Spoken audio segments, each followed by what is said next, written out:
Yeah, got it. Okay. Hello, everyone. I'm Tomás Prower. Thanks for waiting during the technical difficulties. But yes, today and tomorrow we're going to go in a very, very, very deep dive into a lot of queer legends, deities, and magic that has been around the world, all over the world. And when I say all over, we're going every bit of the globe that has land on it, that humans have created a civilization upon it. We're going to go into super depth because usually when I give a presentation like this, I have about like an hour and a half to get through the entire world, which means there's a lot of things that get skipped, details that get passed over. But today, because it's a two-part session, we're going to go real into it. So what I'm going to do is I'm going to share my screen, which means I probably won't be able to see anybody. But at the end of each world section, I'm going to end it. And I don't know if is there a chat feature? No. At the end of it, we'll go ahead and I'll answer any questions that you have, any more details, and we have time. So don't worry, even with the technical difficulties, we have time. So I'm going to go ahead and start, but do feel free to save all questions till the end of the sections. That way we don't have people popping in and doing stuff. So let me see. Although I should have one person. Yeah, okay, perfect. Share screen. Ooh. All right, can everyone see the PowerPoint template going on? Okay, good, good. I see all the thumbs up. Oh, perfect. Zoom even has the side screen so I can see everybody. Awesome. All right. Welcome to Queer Multicultural Magic, Deities and Legends. So this is a little bit about me. I've had many jobs. One of them, this is back when I was blonde and I was a mortician working for Clark County in Las Vegas mostly, and in Los Angeles County. Many, many stories. There are other books on death magic that I have, if you're interested in that. But what's really interesting that I always want to point out with this is that in my research and having lived around the world and making other friends, you really notice that there's a big link between civilizations, especially ancient civilizations, their belief in queerness and the belief in the afterlife. It's really interesting because you have people are seen as having this idea of differentness because as we go through this world tour we have, you have to understand that queerness as we see it now, it absolutely was not how it was back thousands and thousands of years ago. It's not how it was back 50 years ago. It's not how it is over in India right now. So we always have to suspend our idea of what queerness is and the labels we have of it, and even our own understanding of it, in order to understand, put ourselves in the shoes of other cultures to see how they get it. But mostly in written history, it's written by the straights. There's a lot of straight people who write history. And so when they write about queerness, only very recently has it been self-representation in books and music, the arts, and everywhere, including research. So a lot of things happen where all the research is done through a straight eye, looking into it and explaining things. And you have the famous things like, oh, they're just really good friends that we hear a lot of. But aside from that, it's the straight eye trying to understand, well, how do they see these LGBTQ plus people? And so you'll get a lot of interesting theories and a lot of interesting perspectives on it that we'll get into, but one of them is death. And so through the straight eye, a lot of ancient cultures would see that there are people who look at queer people and see they're different, but they're not fully masculine, they're not fully feminine, they're doing things these genders do. And if they can like go beyond the binary of man woman, which is mostly binary back then, maybe they can transcend and go beyond other binaries. Maybe they can go into the afterlife. They can go into the unseen. And so in a lot of cultures, a lot of the death ritual people or the people handling the bodies, they would be queer people. And a lot of death deities around the world would have queer and especially trans priests, priestesses, devotees, the people who work in the magical sex of them. And because they could go beyond the world and they had that magical power. Some of it was because of the untouchableness of dead bodies, and we're going to make those people do it because they're kind of gross anyway. But that is more far and few between in the ancient past. This is a little bit about me. These are the 4 books I have out now. More Magic, War Magic, Queer Magic, Santa Muerte. Special note to toot my own horn right now. Queer Magic, which this PowerPoint is based off of. There, of course, there's a lot more in the book, but it won the 2018 LGBT Book of the Year award. So you're getting some, whomever these critics are, assuming they know their stuff, you're getting the legit info. And then Warrior Magic's the newest one, which is all about social justice revolutions around the world, which just won the Social Justice Book of the Year award 2022. But enough about me. So we're going to start in the greater Middle East, and we're going to do this is we're going to go into focus on different regional sections of the world, and we're going to go into the cultures and the religions and the deities in it, and we'll hop around a lot. For this section, or this day, we'll mostly focus on the greater Middle East, we'll focus on sub-Saharan Africa, and we'll focus on Europe. And then tomorrow it'll mostly be India, East Asia, the Americas, and a bit of Polynesia and Australia. So right here we have a picture of Gilgamesh and Enkidu, which is from the Epic of Gilgamesh, which is one of the first literary epics ever. And if you really read it, it's interesting because there's a big queer romance between Gilgamesh and Enkidu. And I guess I forgot to mention, as I usually do before I start these things, I do not speak every single language in the world throughout history. So there may be some mispronunciations. And if you can speak a certain language and I mispronounce stuff, go with the flow. Correct me when we go to the questions.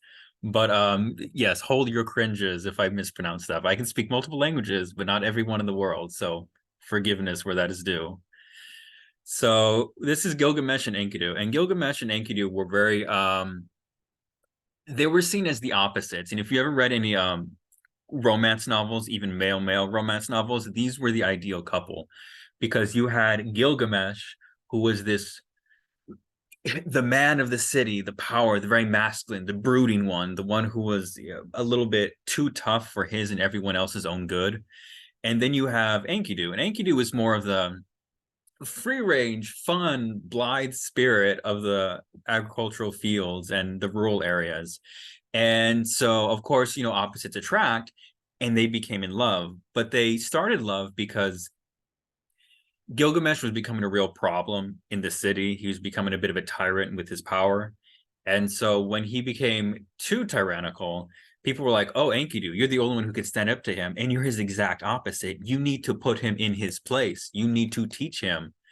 And so he does, but like any good Hallmark movie, they go up, they see each other, and oh, wow, they fall in love, because Enkidu is attracted to Gilgamesh's strength and masculinity and stableness, and kind of solidifies, is his rock that makes him from stop being such a rolling stone. And Gilgamesh sees Enkidu as the guy who, oh, here's this younger guy who's making me feel again. I don't have to be ice cold. I don't have to be so hard, adding joy into my life, letting me relax a little bit. Everything doesn't have to be so tough. And so through each other, they complemented each other in magical love. The problem was that later on, the gods, they were being problematic, as they tend to be. And Enkidu had to kill the bull of heaven. And in killing the bull of heaven, it incurred the wrath. Enkidu had to die. And so the Epic of Gilgamesh is really in 2 large sections. So if you read the first section, it's all about Gilgamesh, the rise to power, the love affair. But in the second half is after Enkidu dies. And the second half of the book or epic, is Gilgamesh going off in his long journey, the most celebrated part, searching for eternal life, and possibly the ability to bring back people from the dead, because his grief over Enkidu was so profound that he had to leave ruling the city, which was really the only city in human history at the time, going around, wandering the earth, and trying to find out the magic of the gods to bring his love back to life. Lots of hijinks ensue, lots of adventures ensue, and if you want the full story, Read the Epic of Gilgamesh on a stone tablet near you. This one, this is where we get really into the are they good friends kind of thing. Because there are a number of Egyptians who are buried together and they have a pose like this, similar on the sanctum walls, wherein noses are kind of like kissing and brushing up, which is the artistic representation of love, like a kiss love. So so when they so there's a famous incident with a very Egyptian naming pharaoh whose name escapes me right now. He, they went in and they saw artwork like this, not this HD, of course, all over the sanctum walls, and they were looking like, wow, what is this? This is very different. It was one of the first same-sex burials within a tomb that they had found, and these are the Victorians, mind you. So they go and they see the sarcophagus, and there's two people in the sarcophagus, and they look like male anatomy bones. What's going on? And so the community found it was, or decided upon that it was one of two things. They could not figure out which one, but one of these two things had to happen. These were obviously the best friends who were best friends so much they had to get buried together, or they were obviously conjoined twins. But it was just like the whole idea of queerness never even popped into their mind. Like that couldn't even happen.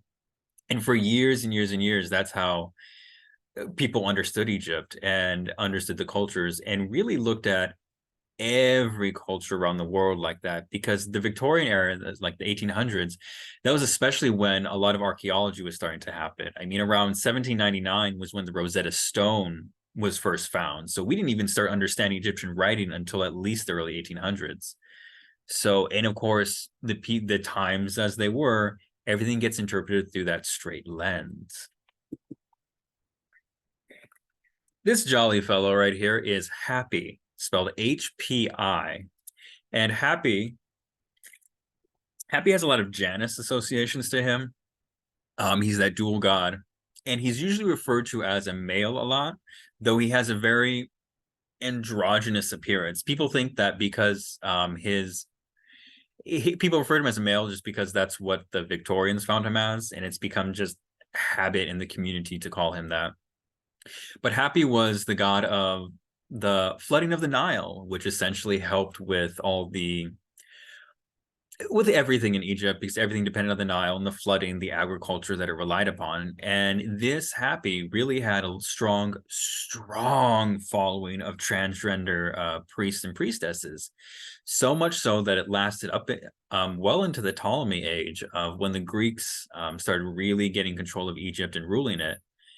And it got so intense, and it got so non-heterosexual, that really started being put down once Rome got in charge of Egypt, and Rome started to Christianize and put down a lot of the cults. And there's some fun stories about Happy and his Bacchus-like adventures that his priests and priestesses used to follow.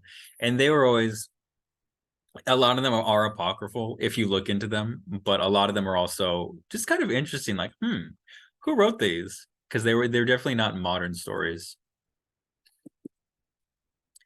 And this is one of everyone's favorite queer stories from ancient Egypt, Horus and Set. And the story goes that Horus and Set they were battling to see who would be the next essential ruler of the universe and be the next king of the gods. And Horus, the falcon one right here, and Set, they're like, as the gods are, they're related to each other. Set is Horus's uncle. And so they're fighting, but of course they're both gods with these great powers. So it always comes to a draw, and no one can ever find out who's more tough and strong in order to rule the heavens and the universe. So the gods like, okay, all your fighting is causing havoc in the universe. This has to stop. We need to find a way in order to make sure that one person is going to be the universe and everyone's going to be happy with it. So we need to create some criteria of what this is going to be. What the gods settled upon was was a masculinity contest, of course. And the masculinity contest was on, okay, it takes a lot of, ugh, to rule the world, let alone the entire universe. Who has the most ugh, in order to keep everyone and everything in the cosmos in line? So what they said is, okay, you come back in a couple days and you show us how masculine and how manly you are. And whoever's most manly, you get to rule heaven. We'll come back. We'll be a big judge of all the gods. Go at it. So Set has the idea of, I know it could be work. I can be so manly that I'm going to essentially top another man. And I'm going to top Horus. And by him being my bottom, I'm essentially feminizing him, in quotes. So this way, not only am I more masculine, but Horus is more feminine. Perfect idea. I'm going to make it work. So Horus does go out and tries to rape. Set goes out and tries to rape Horus, and almost succeeds. Okay, the story's more graphic, but it pins him down.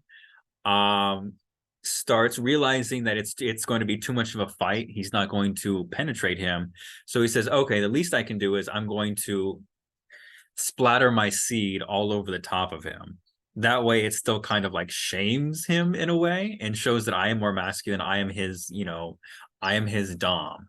So I'm going to go ahead and do that. So they're fighting, they're struggling, Set's trying to pin him down while at the same time trying to masturbate, and goes off.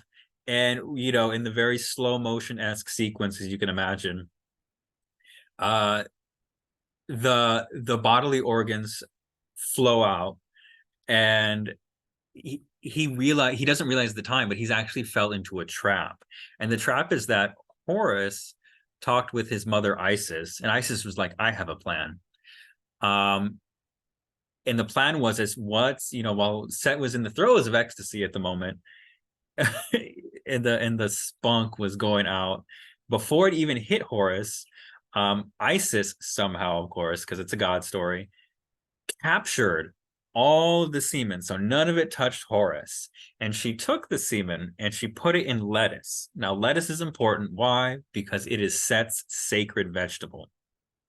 She puts it as kind of like, a very Caesar dressing type of, on top of a bunch of leaves, takes it and holds on to it, meets with Set, and it's like, Set, oh, I know you love lettuce. Here's some lettuce for you.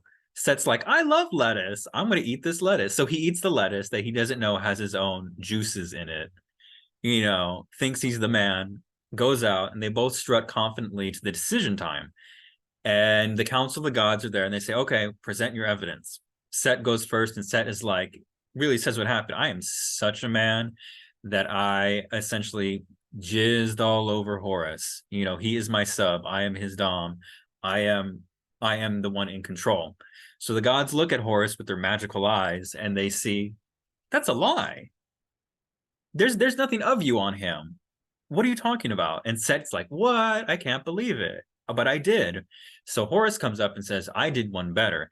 Not only did I, release my stuff, but Set willingly gulped it all down. Check his stomach and see if you find any bodily fluids in there, and you'll see that he lapped it up. He is such my bottom. So the gods do that. They like X-ray eyes him, is like, yes, you do have some stuff in you. Set gets upset. He's like, that's a lie. That didn't, that, no, what? And tries to explain, although he doesn't know how it happened. He's like, I would never. Da, da, da. So they start fighting, and it's a whole side story because it solves nothing. They go back to fighting, and the gods are like, these two are impossible. We can't do this. And they just keep fighting ever since. But it's a fun little queer story in the annals of Egyptian history of when they try to finally settle it once for all, and how they kind of attempted to do it and the planning behind it. So the stuff we joke about now, the stuff we talk about and think, are this and that, it's as old as time. People have been telling stories, being raunchy, being rude, being mean, being, having all sorts of masculinity, toxic and otherwise, since ages old time. And this is one of those, tales as old as time, right here in ancient Egypt. So also in the Middle East, there's actually quite a lot of queerness in the Jewish Bible, in the Hebrew Bible. One of them is with Ruth and Naomi. And this is really important because this one still lives on to this day. And the story of Ruth and Naomi, and you can check it out. Read the book of Ruth sometime. I'm sure it's free somewhere. But in the book of Ruth, mind you, this is ancient times. So a lot of this will be like, that doesn't make sense. Remember, this is all ancient times.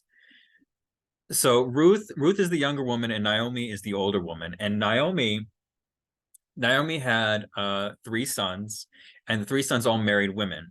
One of them was Ruth. So Ruth is Naomi's daughter-in-law. And they're living a large together life as you do in the ancient world, one big family. And then Ruth's husband and, well, essentially all of Naomi's sons die. War, hard times, everything.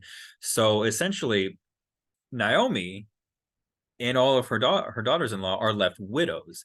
And in this time, if you were a woman and you did not have a man with you, you could not get work. You were seen as nothing. You had no power. You're essentially property. So how can you live when you have really no power or say in society? So they realized this, and they realized, oh, this is going to be very tough because one, Naomi, she's a lot older. And men being how they are, they tend to not want older women a lot in this older time. So Naomi thinks, I'm done. I can't find another man to support me. This is it. The only way this is before Social Security. So the only time I, as an older person, can be supported is with all the children I pumped out and produced and all their family to help support me. But now all of the people that she has are just women, and they can't get work to survive themselves. So Naomi does a very, very self-sacrificing thing in the story. She says, look, it's going to be hard enough for you girls to go ahead and get another husband because you are, quote unquote, damaged goods. You've already had a man. You're a bit older now. It's going to be hard to find anybody, let alone someone good to support you. I'm a big burden on you because whoever you marry has to say, oh, this old woman, your mother-in-law from some other man, I need to financially take care of her too. It's not going to happen. No one's going to marry you. So I am going to essentially, you leave me, don't support me, and I'm just going to wither and die because I'm going to be a beggar. No, it's it for me. Go. And so the other daughters-in-law are like, oh, thank God, now we can find husbands. At least it'll be a little easier for us. And they go off. But Ruth looks at Naomi, and Naomi's like, that's not right. I need to support you. I'm going to be with you forever. And a lot of modern critics look at this story and it's like, oh, the daughter-in-law, the ever self-sacrificing daughter-in-law, the self-sacrificing mother-in-law, isn't that great? Women sticking together and bonding. Yes, that is definitely what this is. But in the language of it, in the original Hebrew of it, it uses certain language which does not translate well. But the closest they have it translating to is Ruth gives this big speech in her story, and she goes to Naomi and she essentially says, I'm going to cleave unto you. Now, what the hell does that mean, right? Cleave unto you. It's a way of showing affection. I'm a part of you. I love you. But what's interesting is if you look all the books before that, Genesis onward up to the book of Ruth, whenever they use the phrase cleaving unto, or the Hebrew term for it, it's very matrimonial, sexual, romantic love. So it's not just lustful, but it's not just, oh, I love you, as you would say a friend or a family member. This is romance. This is like soulmate love that she chose to use. And in the story, Ruth sticks by Naomi, and they're seen as not. Nothing's really that overt in the Bible, but they stick together and they make a life together as essentially a married couple. Eventually, Ruth does marry because you have to in those times. They could not survive on their own, and she has children, and she ends up being the mother of I think Joseph, Jesus's father-in-law. So the whole story is fascinating. Read the book of Ruth, but everything goes into the language and the context of which things are interpreted, because you have cleaving unto. This could be a great gal pal story, women sticking up for each other, family, women, but it was in its linguistic roots romance and sexual, Ruth loved her mother-in-law very, very much. And that is why she didn't depart her, because she didn't need to find anyone else to love. She had her right there. Ruth and Naomi. On the male side of it, you have the famous David of, Goliath killing fame, and King Jonathan. In the story, the story is very long-winded, but the short version of the story is that David was a shepherd boy who was essentially a nobody. He was this poor nobody that was just herding shepherds, but Jonathan was the heir to the throne of Israel. And being the heir, the current king was King Saul. And they were having a lot, they were having a lot of problems in the Middle East. So they were fighting the Philistines at this time, because it's, Middle East has been fighting for a long time. So they were fighting the Philistines, and they had to try to find out, because they weren't really winning, because the Philistines, mind you, according to the Bible, they had this super weapon of Goliath, who's this ultra big, ultra strong tank of a person that was really helping. And as the famous part of the story goes, David is like summoned by God and is like, but I'm a poor shepherd boy. How can I do anything? And, God's like, well, just trust me. Goes out and slays Goliath in a one-on-one contest with his sling by hitting him straight in between the forehead with a rock, swirling it, bam. And everyone's like, oh my God, everything, we're saved. We defeated our enemies. We're great. Wow. They're still fighting at the time, but it's obvious that Israel's winning. So they're celebrating. And David is the golden boy. David's like, oh man, this guy saved us. Oh, he's getting all the good treatment. He's getting the good celebrations. He's getting everything. And King Saul is like, thank you. You saved us to save the state. But he hated him because everyone loved everyone loved David more than Saul. And Saul was very paranoid, and he thought, oh damn, they're going to want him to be king. They're going to want me out. They're going to want this young, cool guy who just did a miraculous feat and is obviously blessed by God to be the new king. No, my son Jonathan needs to be king. Little does he know that Jonathan and David are become very good friends and everything. They start romancing. They start a lot of love. And so Saul doesn't know this. And so Saul confides into Jonathan saying, look, you need to be the next king. It's your divine right. This David guy who's getting less popularity, I'm going to have him assassinated. It just needs to be done. It's not going to look like us. It's going to happen, but he needs to end in order for our reign to continue to rule. Jonathan obviously does not like this. So Jonathan goes to David and says, my dad's going to kill you. I don't know how, but he's very powerful. You need to run away. You need to get away. And so David's like, no, there's that whole scene of like, I could never leave you. And he's like, but you must, for our love. And so David runs away, and very turn of events, David seeks refuge with I think the Philistines, with the enemies, with the Goliath's old army, and is like, look, the people I saved, they're trying to kill me now. I am on your side. I am with you. Protect me. And they're like, oh, okay, this is perfect. Yes, we will obviously take you. So they help, and they help David for a while, and David kind of helps them, but has emotional heart issues, in that he's fighting, his lover's kingdom. Saul dies, Jonathan dies in the continued fighting, and there's the biggest scene which makes this very explicitly queer.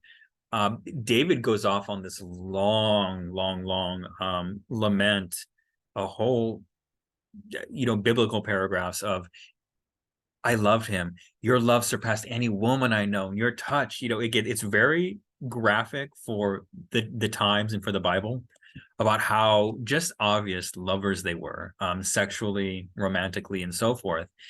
And so David becomes the next king by de facto, because he's the next leader, and the armies beat them. So he becomes king. And what's interesting is that David, the Star of David that we know, which is the two triangles, up, right side up, one right side down, equilaterally superimposed on each other, which is the symbol of one of the symbols of Judaism now, was used by a lot of Jewish people in the early days of the, I would say early days of persecution, but the early days of Rome. And it was seen as a magical symbol and a magical talisman used for protection and self-defense, particularly by the gay men who were obviously very familiar with the story in the Bible, and they would wear it, and it would be very covert because you could obviously wear the Star of David, and it's like, oh, this is a Jewish person. That's it. But a lot of gay men would wear it because it would be that, and they could publicly go out and do it. But it was also very symbolic of their queer King David. And through his symbol, it would be infused with, their intention, the magic, the continuation of David, and it would protect them from general protection, but also specifically from any anti-queer kind of harassment, which happened a lot, did happen a lot. Again, a lot of cultures in the past are very accepting, but it wasn't a universal utopia. That rarely happened. But so they saw it as protection against who they were, based on a great person in history who was like them. Then you have Joseph in his, a coat of many colors, or his Technicolor dream coat. And Joseph was very the short version of Joseph's story, which is, again, all this in the Bible, which you can read with a brick of salt. But in the story goes that Joseph was he was mommy and daddy's favorite, and his older brothers were very jealous of, like, why is the young kid the favorite? We should teach him a lesson, our younger brother. Let's kidnap him and sell him off to slavery. That will teach him, which is very extreme, very extreme. And they do that. He gets sold off to slavery. He goes to Egypt, and he has this ability where he can read people's dreams very well and kind of predict the future based on people's dreams. And he was always noted for having this very colorful coat that he would wear that was given to him by his parents. And it's like that, that one remnant that he had that always reminds him of home. But through adventures and hijinks, he gets known as a person who can interpret dreams very well. And the Pharaoh has a dream that keeps on recurring, and it's a nightmare, and he doesn't understand what it means. His mystical people can't agree on what it is. So he's, long shot, what's this person that's getting a lot of attention? Let's hear it from him. What does he have to say? So Joseph goes up, and Joseph says, essentially, what the dream means is there's going to be a big famine. You need to store up a lot more grain than usual. And for some reason, that the Pharaoh trusts him more, and in the trust, it stores up the grain, and lo and behold, the big famine happens. And because they had that extra grain, it saved a lot more people from dying. And the Pharaoh's like, whoa, this guy has something. Let me make him a very powerful person in Egypt. And Joseph lives a very comfortable life after that.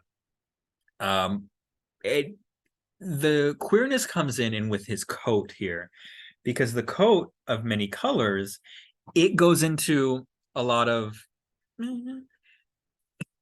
it's not fully agreed upon what it is, but it's definitely queer in the sense that, because the sold off to slavery for being mommy and daddy's favorite is too extreme. That doesn't make sense. So what modern scholars believe is that he is so much into his father was the one who worshipped, the Hebrew was the Hebrew who worshipped the Jewish religion. However, his mother still stuck to the ancient Canaanite religion, which had a lot of transgender and very effeminate priests. And they would wear multicolored robes like this. And so it's about a 75-25 split. 75% of scholars think that the coat of many colors was his parents giving Joseph essentially the sacred garments to say, okay, we approve, you go off and you be a queer priest. You go off and be very gay, be very effeminate, do your thing, in which dream interpretation was seen as one of their sacred skills. And the brothers selling him off to slavery was more of a bit of extreme homophobia, and like, oh, we're not going to have this, queer as our family, as our brother. We need to get rid of him, which makes more sense than, oh, he's mommy and daddy's favorite. a 25% portion of the community still thinks that, oh, it was just his mother's dress and he was just kind of a bit of, cross-dressing and drag and being very effeminate, which brought shame to the brothers. Either way, Joseph's queerness, however you picture it, or feminateness, was seen as the main reason why he was sold into slavery and the whole adventure begins. Not just the story exactly how it is in the Bible. In Sufism, you have Rumi, and I'm gonna go this one quickly because read Rumi's poetry. That's better than anything I can say. He had this long love affair with Shams Tabrizi, which again, like Gilgamesh and Enkidu, Rumi was very stoic and centered and brooding. And Shams Tabrizi was just like the life of the party and fun and social. And so their opposites very complemented each other. And in complementing each other, they fell in love. Da, da, da. But Rumi had a school because he was a teacher of philosophy, Islamic mysticism. And the students didn't like that suddenly their teacher was spending a lot of time with this new guy and kind of ignoring him. So his students harassed and bullied him to no end, which made Rumi have to choose between his love of this person or this love of education and teaching, which is his life's work. He had to give one up. And he ended up choosing his life's work. Or so Shams Tabrizi made the choice for him and saying, I'm not going to make you make this choice. I'm going to go ahead and leave because I know this is where your passion is and you will hate yourself if you choose me for that. So put the onus on me. And he writes so much queer poetry that's very beautiful. And things like, I never truly understood the love of God until I knew the loving touch of Shams Tabrizi's hand. Just like real light the candles, put on the rose petals in the bathtub kind of poetry that is real magical, and really how through his queer love he truly understands the love of God, in the Islamic sense. And it's great. Read his poetry. Read Rumi's poetry. He has a lot of. I mean, he's a meme now because a lot of his stuff gets quoted on these philosophical meme pages. But read his actual works, the stuff that people don't meme about all the time, and it's hot. These are the goddesses of the satanic verses, which is very, very, very, very controversial. And actually not too much is known about it, but they were seen back in Arabia. These were the three goddesses, main goddesses, very similar to the fates of Greek religion. And they were seen, they were very, very, very worshipped in, of course, Mecca and Medina, which are two big cities in Arabia. And their worship was having so much queerness. How much we don't actually know, because in the rise of Islam, Muhammad, because Islam spread very fast within 100 years, within Muhammad's own lifetime, it was established and it became a major religion, mostly through war. And in it, he just decimated every single thing about these people because he saw these ladies as his biggest threat, because he was not going to convince the local populace to turn to Islam unless they let go of their devotion to these ladies. And they wouldn't, because they were so profoundly deep. And so he just eradicated their temples, got rid of everything, erased as much of the history as we can. So we don't have much evidence other than little stuff we're still finding today that they existed. They're kind of similar to the fates. There's more in the book, but they're kind of similar to the fates, and that they were very, very strongly followed by queer people who were seen as a lot of the main head priests and head priestesses. All right. I see this. Oh, we do have a chat function. Yes. I enjoyed the Rumi prescription. Read his stuff. It gets sensual. But does anyone have any questions, comments of the Middle East before I move on to Africa and the African diaspora? As I stop my share really fast. Boop.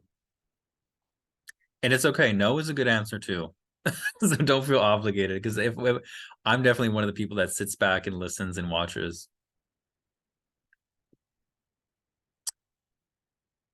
Oh, doing good, enjoying it. Yes, thank you for that. I'm glad you're enjoying it.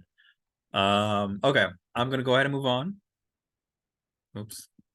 Probably good if I share my screen first.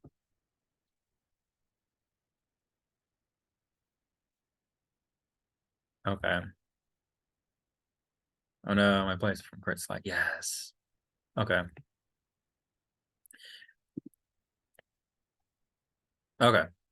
And Rinle is a goddess of in wet goddess. We'll get to that. He's a deity in West Africa who traditionally by a lot of the straight community, he's seen it just as this here, very virile, very masculine, really the doctor god, wellness, healing, physicians, but he was also the god of hunting, and he was also the god of the rivers. And the rivers is in hunting is the important part, which is of course is the part that gets left out often.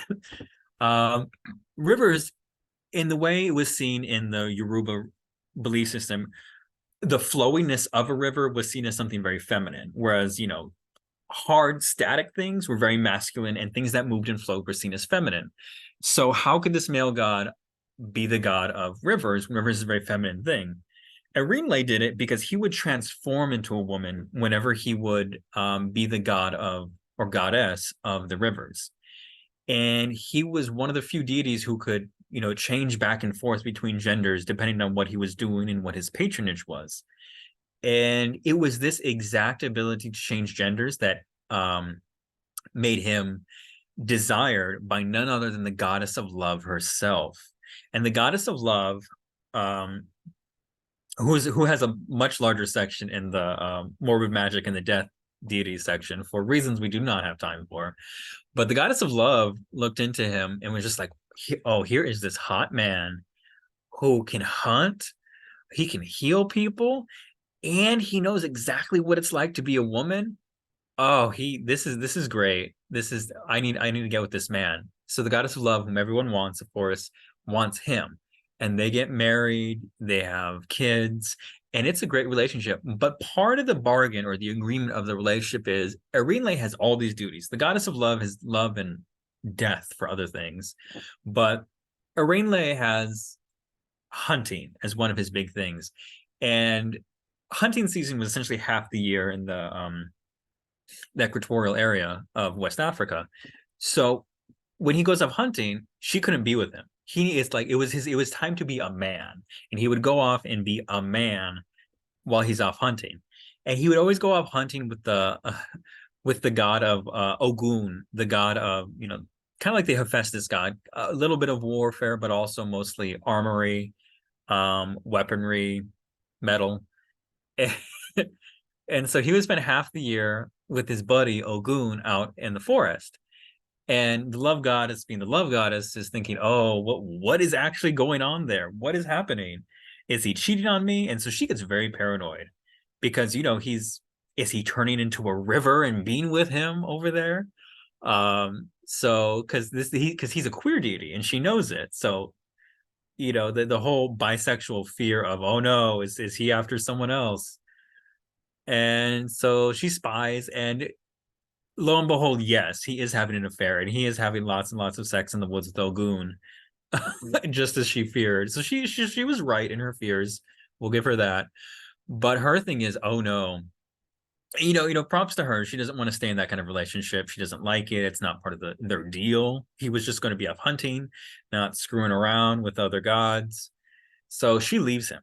But not only does she leave him, she leaves everything to do with him, has the marriage annulled, not just divorced, annulled. And the kids that she had with him, they are products of him. I want nothing to do with them, and abandons the children. And so, which also makes Erinle also the other patronage of the god of single parents. And Erinle, he's heartbroken, he's sad. He truly did love the goddess of love, but their story arc within the mythology ends there. But he does continue to see Ogun. They have lots of fun, and he has to raise these kids on his own. Oh, this name I got to look up because I always have to pronounce it very correctly because I was corrected one time, intensely corrected one time by one person. So ever since then, I need to figure it out. But this is actually no, this is a real person who lived. She was, well, we'll get into that in a second when I can figure out how to, because when you're talking with real people, you have to get real historical people, you have to get a lot more specific with the names. Yes, Nzinga Mbande.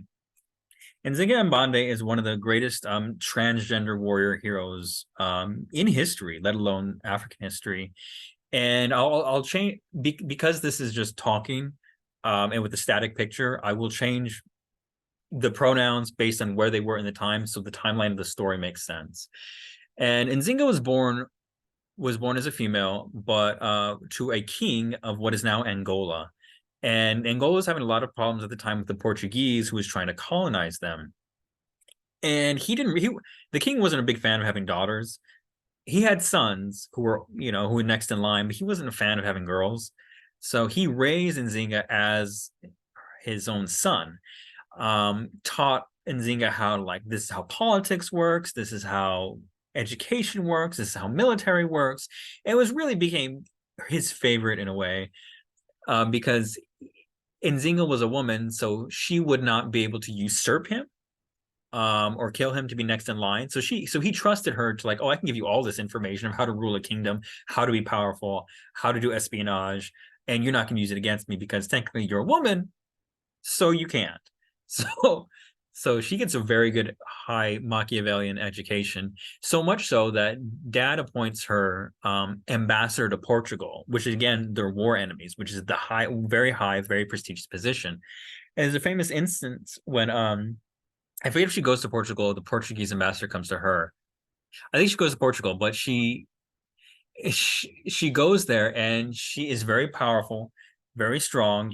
She's raised as a royal, has a lot of dignity, goes into this grand, I would say, chamber, like, with ornate Portuguese colonial marble.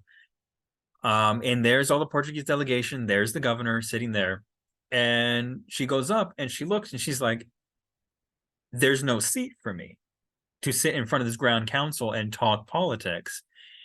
And she kind of makes mention of that, just kind of like, where's my seat? And the Portuguese are just like, there's the floor, you African person, what do you expect better?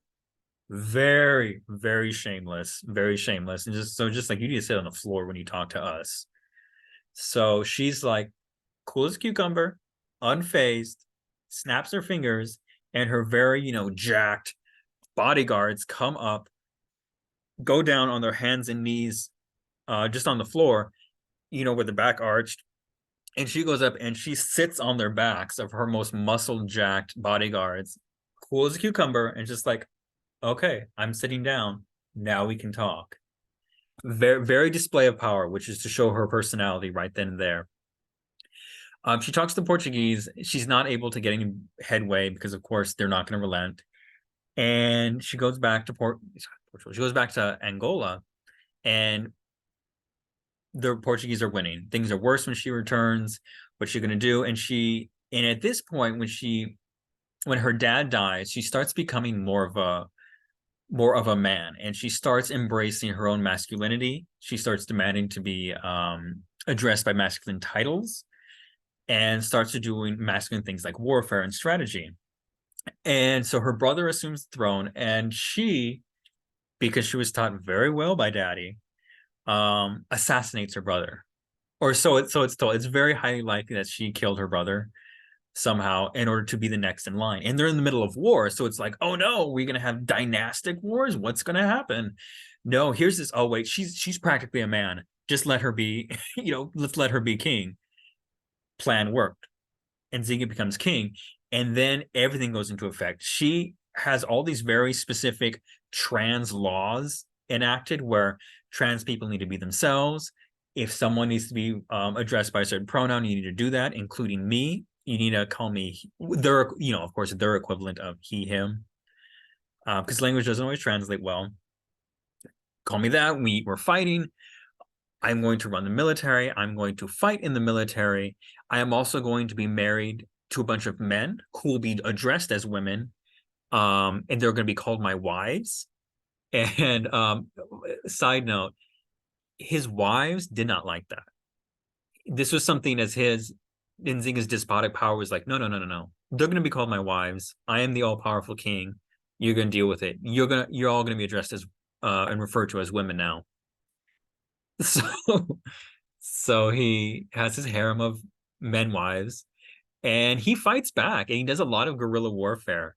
Um, because of course, when you have a superpower that's not going to listen, the only thing that they understand is violence, and violence works, and violence kicks the Portuguese back, and they in the colonization of Africa, Angola is a thorn, and Portugal becomes this little embarrassment because they can't even take Angola, while France and Britain are doing their own things, and they're losing and losing and losing, and Zinga fights until he's like 90 years old, and then he dies, and then some inept person comes to the throne, and it all comes crashing down, and Portugal finally colonizes them.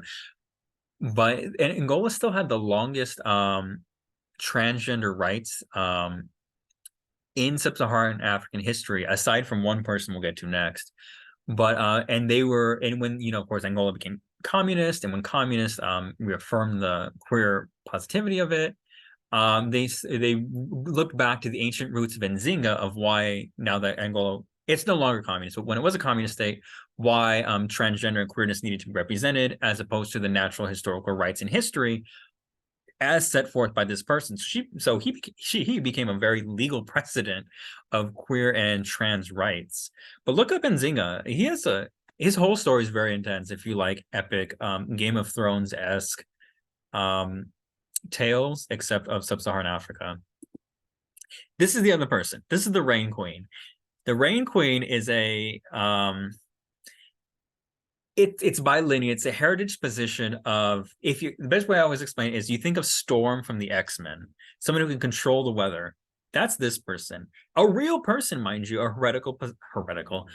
hereditary position that would go on and on. It ended recently for a reason I will get to in a second, but the Rain Queen was seen as very powerful since the times of, way before, like the early 1700s, 1800s, in colonial times. Shaka Zulu recognized the Rain Queen's power and paid reverential respect to her. Nelson Mandela paid reverential respect to her in South Africa.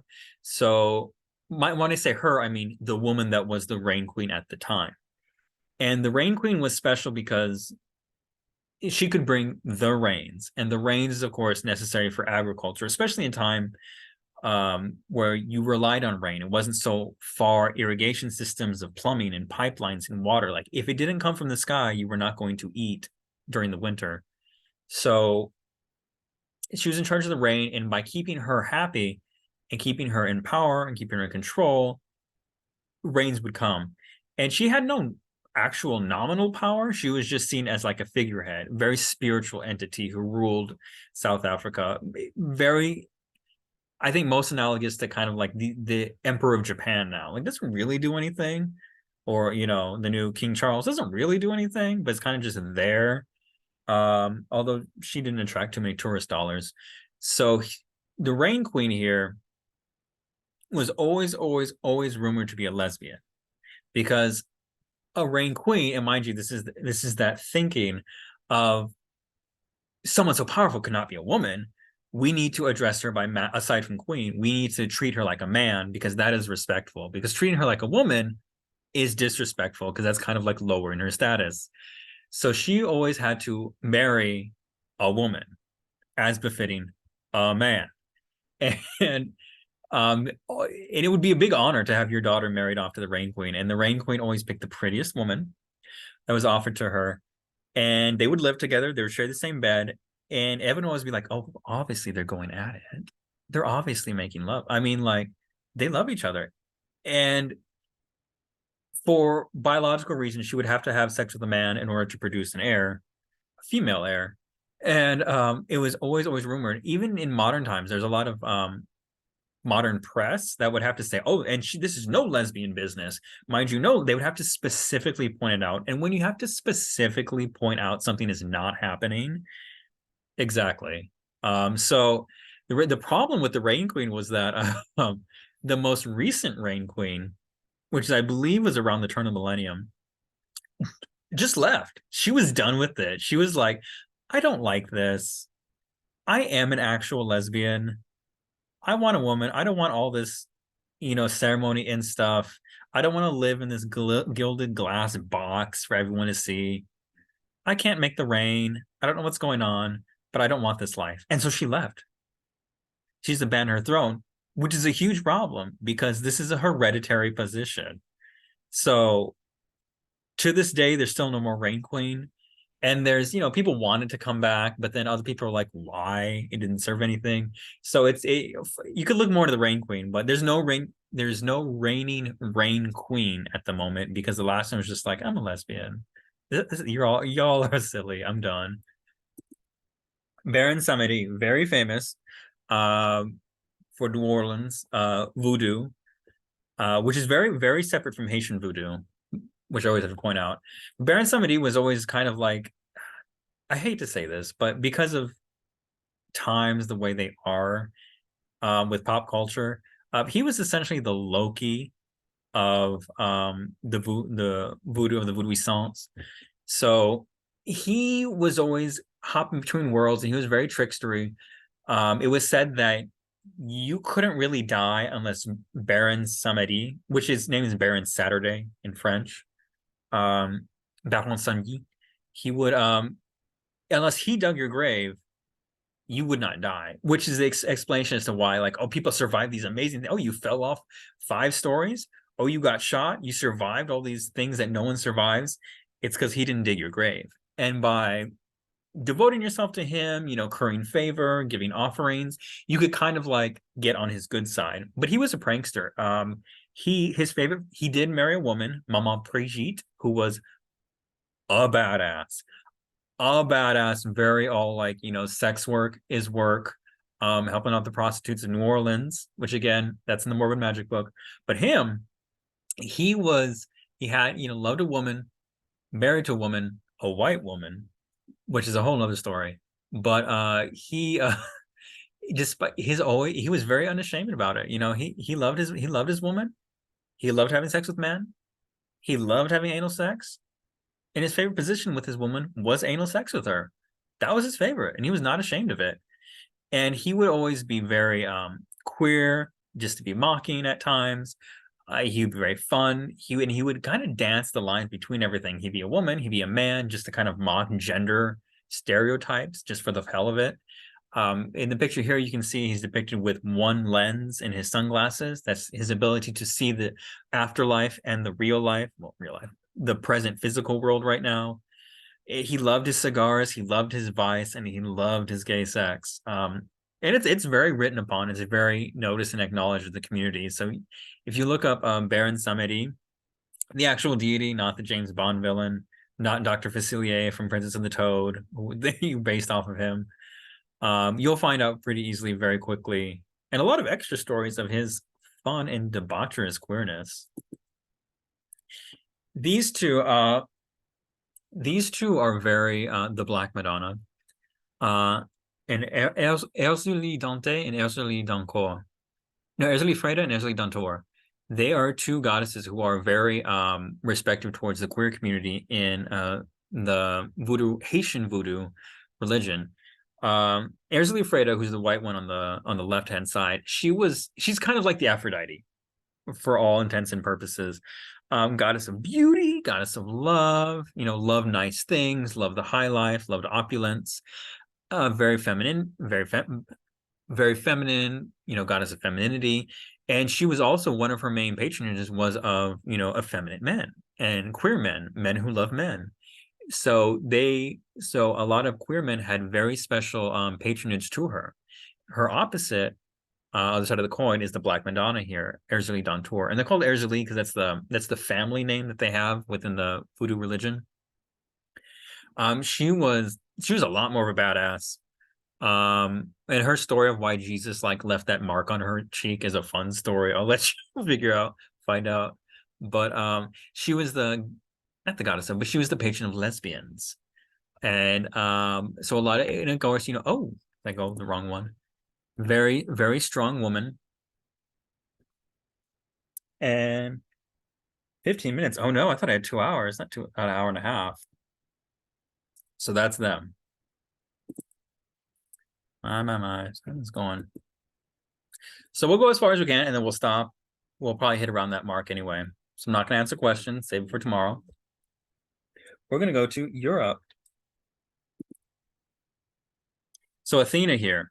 Athena is very interesting in the a whole again, these deities, I assume everyone knows who Athena is.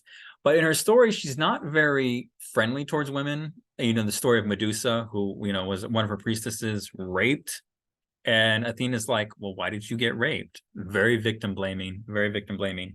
And so Athena goes on and punishes women. And whenever you hear a story that goes on, Athena's always siding with the male patriarchy. And it's just like, you women, you should know better. Very one of those girls that always hangs out with the guys and is accepted as one of the guys, really. And she really isn't too sexual. So a lot of modern scholars, very modern scholars, are looking into, well, was she an asexual deity? Is that how knowledge was? Because again, in ancient Greece, it was seen that they're the base appetites of sex, and then there's the higher pursuits of knowledge and intellect.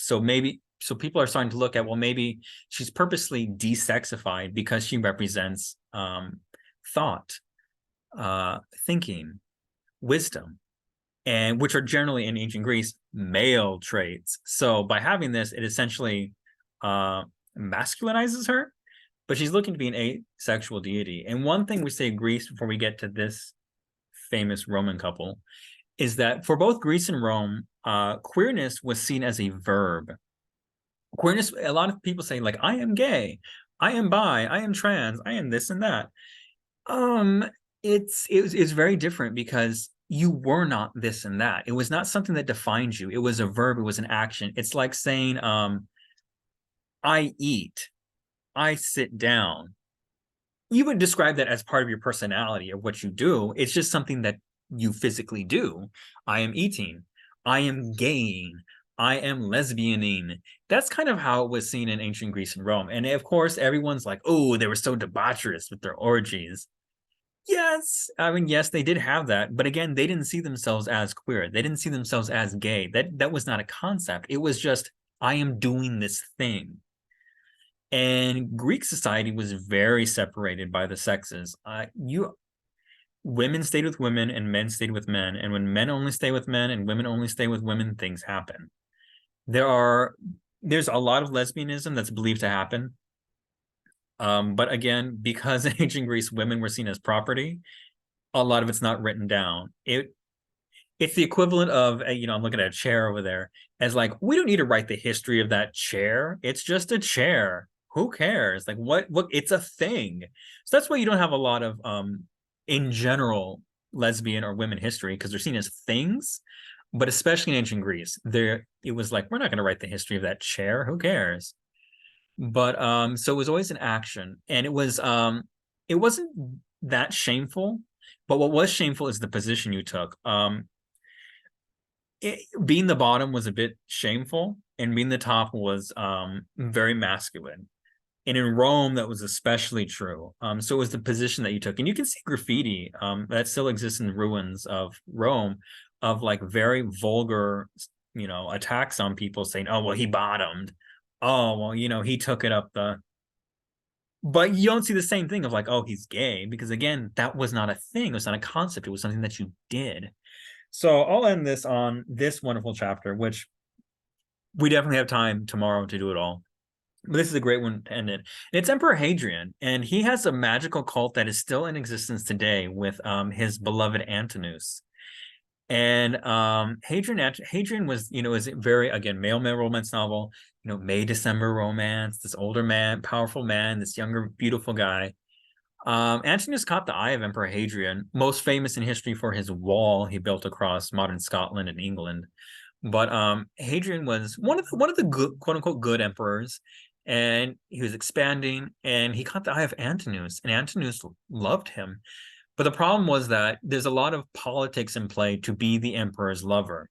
And so a lot of people are like, especially those close to Hadrian, like all these people around him, what is this young gold digger doing with the emperor? Is he trying to get power? What does he want? Does he want to become, who knows? So Hadrian loved him though. And because Hadrian loved him, a lot of people couldn't do stuff to him. But there was no signs of Antinous looking and lusting after power. Didn't really go after it. Just was happy to be with Hadrian, and all of Hadrian's imperial conquests, he took Antinous with him. And there's stories, there's documents, there's, you know, recorded history of all the adventures they went on together around the Roman Empire, conquering and subjugating people, but still all the adventures they had together, you know, from the Roman aspect of it. And it just so happened, which is the very controversial, you know, unsolved mysteries part of this tale. Story goes, they were floating down the Nile on some barge, and Antinous fell over and died because he drowned. Now, was he pushed? That's what a lot of people think, because again, here's this young person who has all the emperor's attention. What does he want? We need to get rid of him. He's a threat to the state. So, boop, we'll push him overboard and kill him. No one really knows if he was pushed, if he just fell, or if, because a lot of parties go on those barges. Was he drunk? Was it an accident? Was it suicide? Who knows? Did they have a fight?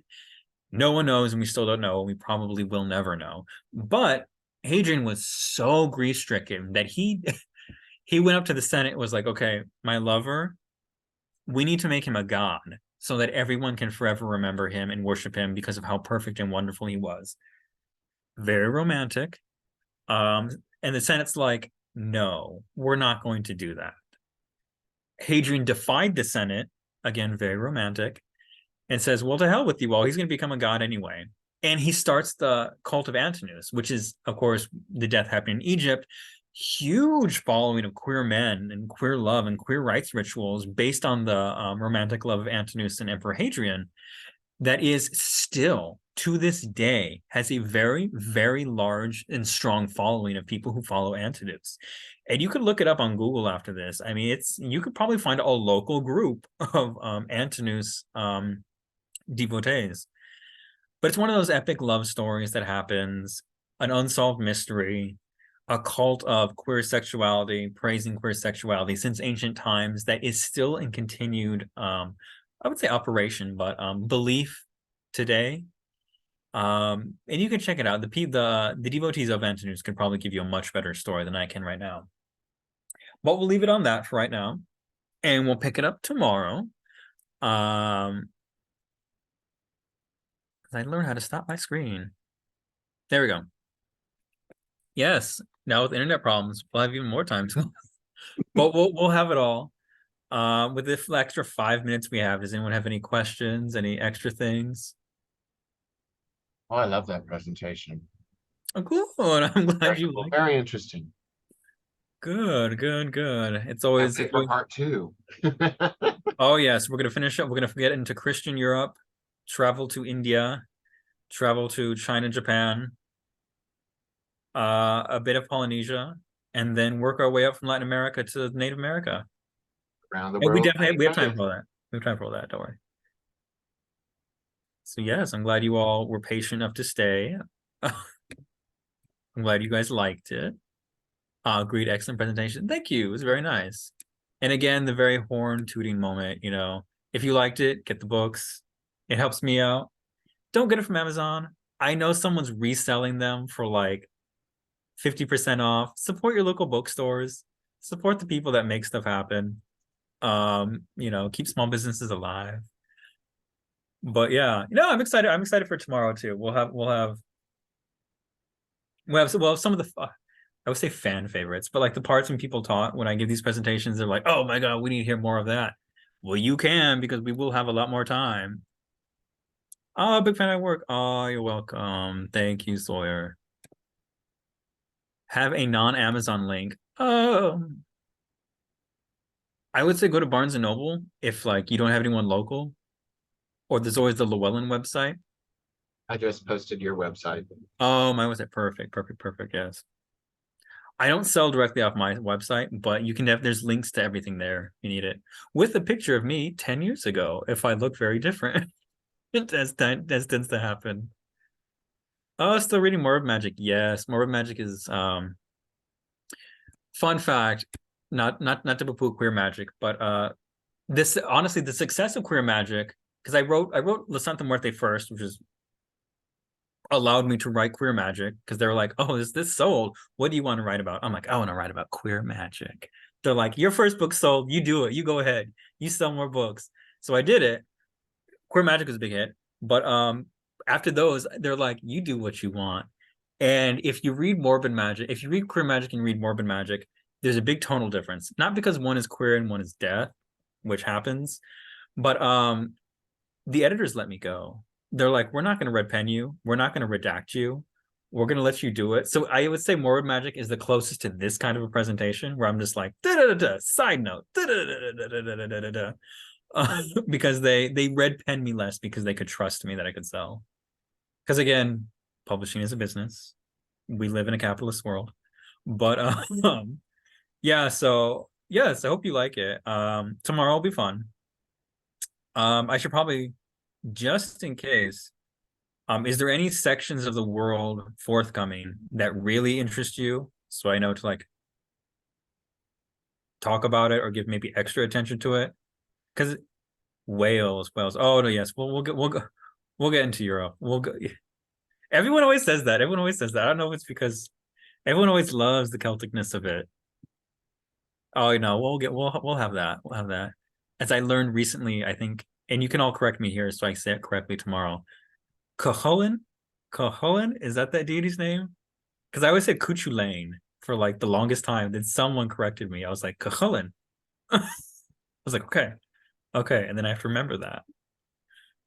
Iceland. Uh we have a bit of Iceland. We have a bit of Iceland, but we definitely have the Arctic North of the Inuit people, which is not Iceland, I guess, now that I think about it, but still is. China, Japan. Oh yeah, there's lots of China, lots of Japan. We'll get into the samurai too and how their interestingness. Uh Germany, yes, yes, yes, yes, yes, yes, yes. Oh, don't worry, we'll hit Europe. That's everyone's favorite. There's this long Europe section. Which is good because we got the ancient stuff out of the way today. And by out of the way, I mean we had fun with it. Not just got out of the way as dismissers. That was Mayan, yes, oh yes. And in fact, there's a fan favorite that's in Mesoamerica, whose name I will remember how to pronounce correctly when we get there. But it's one of those Aztec names that has a lot of guttural stuff that I'll save for tomorrow. But oh no, everyone always stops and everyone's just like, so I'll leave gasping room for that one too in the timeline.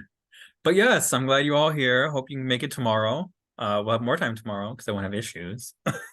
And yes, and we'll get to it. So we'll hit up all that stuff. Y'all have fun. You enjoy the rest of all this. You see other presenters and do things, and we will reconvene tomorrow.